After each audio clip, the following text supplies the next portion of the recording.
Nasa kustudiya na po ng PNP-CIDG si Senadora Laila De Lima na inaresto kanina sa bisa ng inilabas na warrant of arrest ng korte. Paglabas sa palang niya ng kanyang opisina kung saan siya nagpalipas ng magdamag, muling iginiit ni De Lima na siya ay inosente. Mula sa Senado, may ulat on the spot si Jam Sisante. Jam? Yes, Rafi, Connie, narito nga tayo ngayon dito sa Muntinlupa RTC kung saan dinala ng PNP si Senadora Laila De Lima para dun sa kanyang commitment order. Pero babalikan lang natin kung ano yung mga nangyari kaninang umaga. Bale, nag-overnight na si Senador Laila De Lima doon sa kanyang opisina sa Senado at pagdating ng alas 8 ng umaga ay sinundo na siya ni Senate Sergeant at Arms Jose Balahaja para dalhin doon sa CIDG arresting team na naghihintay doon sa may baba ng Senado. Bago bumaba si Senador De Lima, nagbigay muna siya ng pahayag. Sinabi niya na pawang makasinungalingan yung mga akusasyon sa kanya. Inosente daw siya at kahit kailan ay hindi siya tumanggap ng drug money at wala siyang pinotektahan na drug lord.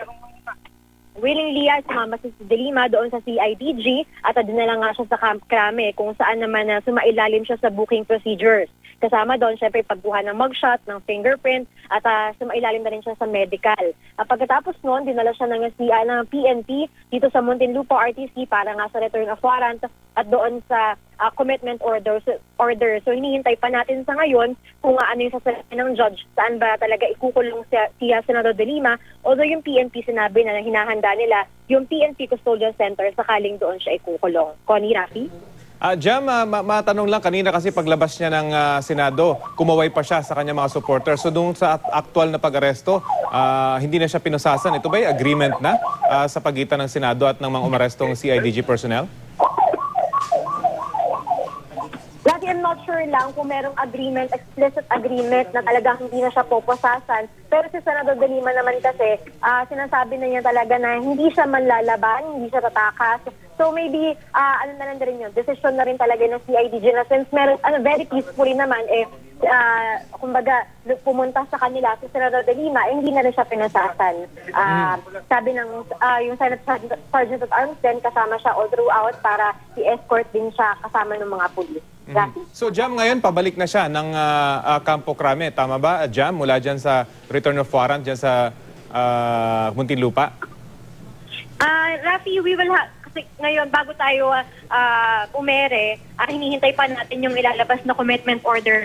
At hanggang ngayon pa lang, the way na tayo biglang sinusundan na natin ngayon yung convoy. We're assuming na sa PNP Custodial Center nga siya dadalhin sa ngayon, Rafi. Dahil may mga balita na pwedeng sa Muntinlupa na rin siya idiretso. Depende talaga sa commitment order ng korte.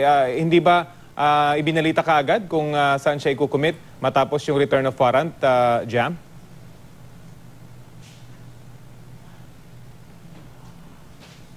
Jam?